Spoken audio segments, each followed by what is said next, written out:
Well, I'd like to welcome Sarah Burslem to the show. Hi Sue, nice to see you. Thank you. All Right, in Sarah. purple, all in purple I see. Yes.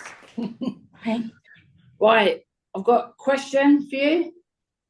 How long have you worked at MacIntyre and what do you do? Well, Sue, that's a bit of a state secret how long I've worked for MacIntyre.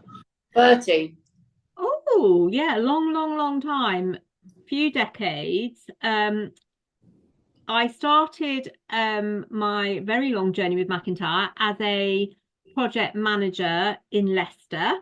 Mm. I've done various roles. I've been an area manager, I've been an operational director, a support director, managing director, and now I'm the chief executive of MacIntyre, which Wow. which is a fantastic job.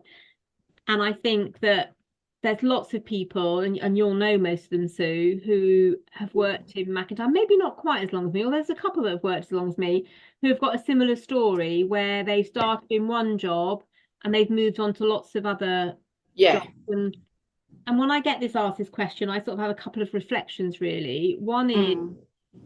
MacIntyre is such a fantastic place to live, learn, and work. So it Yeah. gets under your skin.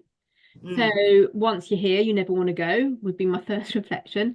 Well, Second reflection is just how good we are as an organisation in enabling someone to sort of work their whole career through one yeah. organisation. We have so many different types of things that we do. We have Mm. children in schools, we have our FE program, support adults in adult social care. So you can have one career with MacIntyre doing lots of lovely things.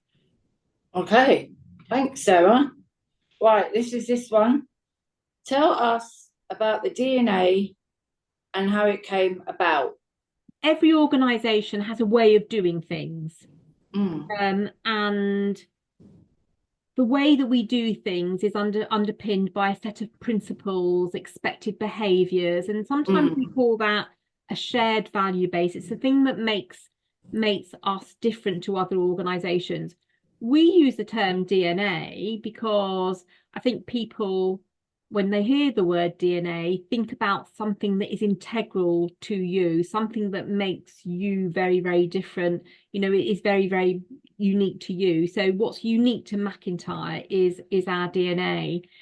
And the foundations of our DNA were set in place by our founders, Ken and Marjorie Newton-Wright, who 60 years ago were very ambitious for disabled children, wanted disabled children to have equal access to a fantastic education and to live in a loving, nurturing environment.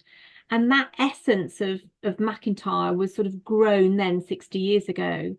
So I feel that, we've protected that DNA for the last 60 years, Mm. and we want to protect it for the next 60 years.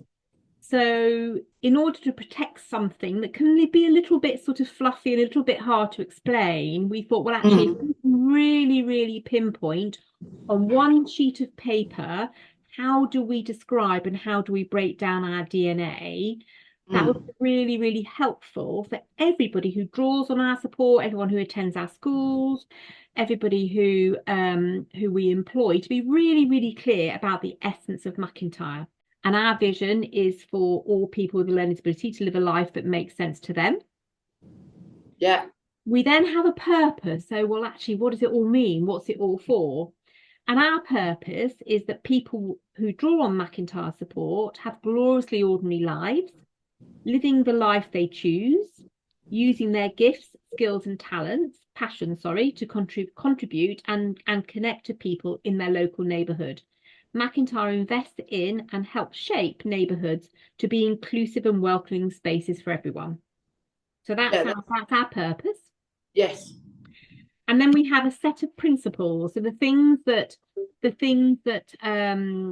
really speak to the things that for us are non-negotiable, the things that everybody has to sign up to. And they are that we are ambitious for ourselves and each other.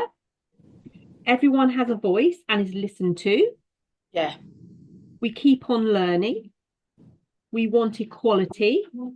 Everyone feels safe and in control. We value friends, family, and neighborhoods. Yeah. And then lastly, but by no means least, we set out the behaviors, the way that all of us will behave. And they are, we will always be honest, we'll be respectful, we'll have fun, Yeah. we'll be compassionate and kind. And that every interaction that we have with each other will be a great interaction. Okay, thanks, Sarah. Right, next question. How do you see social care moving forward in the future?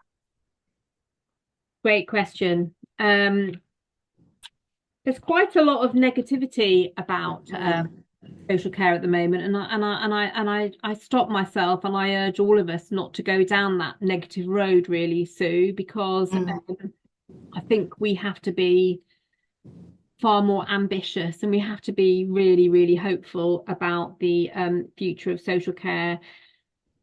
And the reason why I'm hopeful is I think that we've got some absolute fantastic examples of people, disabled people, living great lives. Yeah.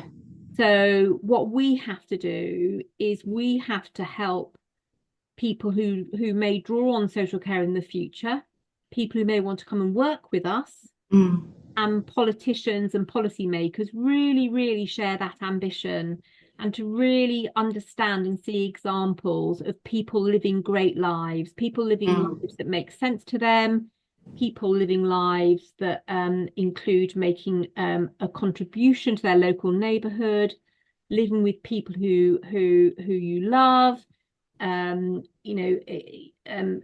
loads of interests, using your skills and talents. To me, that is what good social care looks like. Yeah, same as me, actually. I've got a glorious life, haven't I? So I have to say, Sue, that if you don't mind me saying, I'm glad that you think you lead a gloriously ordinary life, but I also think that you are somebody who is so hopeful and so ambitious. Yeah. That and a fantastic advocate for what good living a good life looks like. So we all need a little bit of your optimism and your hope. Actually. Oh, thank you, Sarah. That's very nice. Right. What is the best part of your job? So it's one aspect of my job is sort of like being the guardian for our history and our legacy and our DNA. And actually, that's the bit that I love about my job the most. And then I guess coming a close second to that would be I also feel very responsible for making sure that you and everybody else who draws on MacIntyre support has the very, very, very best support that they can. Which means that we need to work with you to ensure that we recruit the right people. Yeah. And that what we're seeing in recent years is that quite often they are people who will share an interest of yours, and they may not necessarily have experience of working in traditional social care. We're trying to be very much more creative about how we get the right people. Yeah. In our workforce, and that's really exciting. And I think that's quite a new a new approach, and it's working. We've got very, very few vacancies now in within our workforce, which is fantastic. And of course, once you get wonderful colleagues through the door, we've then got to keep them. Right, thank you, Sarah. That's really good.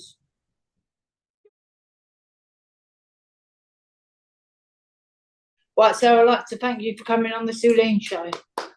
Thank you for having me, Sue, and as ever, lovely to see you.